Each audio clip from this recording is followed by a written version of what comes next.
tere! CSS ehk astmelised stiililehed, inglise keeles cascading style sheets, on keel, milles märgitakse üles veebilehtede kujundus.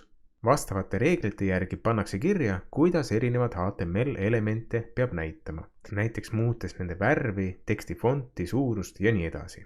CSS-i võib kasutada HTML faili sees, aga ka välise sisse loetud failina. Sellisel juhul on selle välise faili laiend .css. Tänapäeval on kõige tavalisem meetod CSS-i lisamiseks kasutada välist CSS faili. Seda vaatame täpsemalt CSS-i peatükkides. HTML peatükkides kasutame lihtsuse huvides reastiili ja sisemistiili, mis tähendab, et seda stiili me kasutame siinsamas HTML faili sees. Küll aga selles videos me vaatame ka ühe kiire näite, kuidas me saaksime lisada välise CSS faili. Reastiil on stiili lisamine, millega me oleme tegelikult juba varasemalt kokku puutunud. Ehk me küljendame ainult ühte kindlat teatud elementi, selle elemendi märgendi sees. Näiteks, kui me soovime pealkirja muuta punaseks, siis ma lähen siia H1 märgendi sisse, kirjutan tühiku, nüüd style ehk siis stiil, jutumärgid ja siia kirjutan, mis ma tahan teha. Ma tahan näiteks muuta selle pealkirja punaseks. Siis ma kirjutan siia color, red, semikolon, salvestan, seesama fail on mul avatud siin paremal pool brauseris, uuendan ja pealkiri on punane. Ja seda ühe elemendi muutmist nimetatakse reastiiliks ehk siis inline stiil, reastiili rakendamine.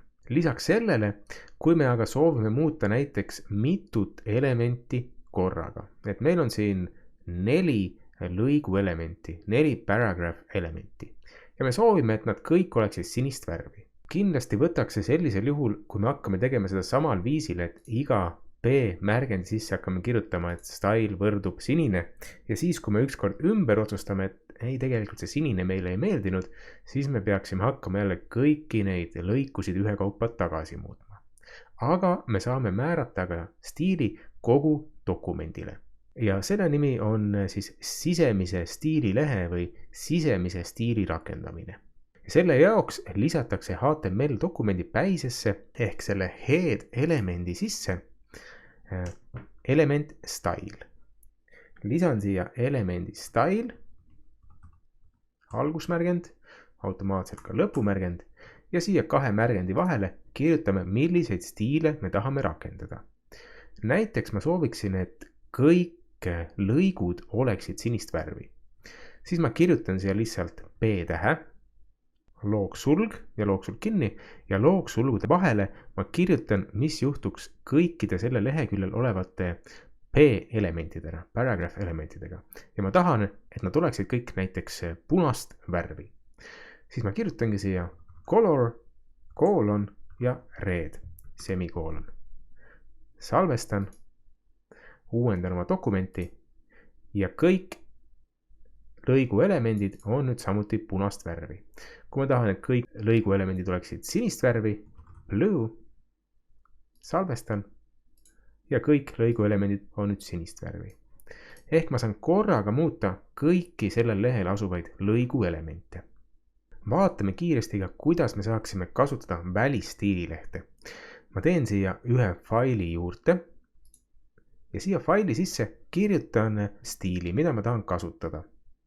Näiteks ma tahan, et tausta värv oleks helehall. Siis ma kirjutan siia body ja body elemendi tausta värv, background color, koolon, oleks light gray. Ehk body element, tausta värv, helehall. Ja mul on see fail nüüd olemas. Nüüd ma pean ta salvestama samasse kausta, kus asub index.html fail. Ehk valin siin selle uue failiga fail, salvesta nimega. Mul on siin veebidisaini kaust, kuhu on salvestatud ka index.html fail ja siia salvestan oma selle stiili faili. Ma panen ta nimeks näiteks minu stiil ja nüüd oluline ehk ma laiendis kirjutan .css, minu stiil.css.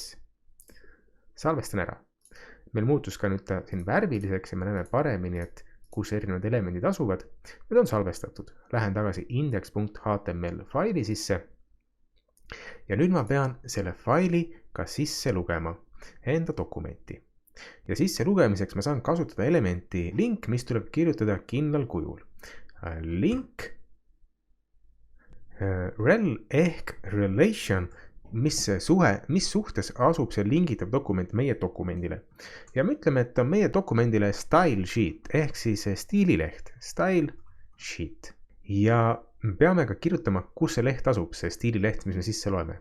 Ja selle jaoks kasutame tuttavat atribuuti href ja see võrdub koolon ja me teame, et on samas kaustas, kus on meie HTML dokument ning sellepärast kirjutame siia ainult selle dokumendi nime minu stiil.css ja panen siia selle noolsulu kinni. Salvestan ja nüüd me loeme siin dokumendi päises stiililehe sisse ja stiililehest loetakse sisse see body taustavärve muutmine ja kui me nüüd teeme sellel dokumendile uuenduse siin brauseris, siis me taustavärv peaks muutuma helehalliks. Ja nii ta juhtuski. Ja kui meil oleks, oletame nüüd mitu HTML lehekülge, siis me võime igale poole sisse lugeda selle sama stiililehe minustiil.css ja kõikidel lehtedel oleks taustavärv helehall.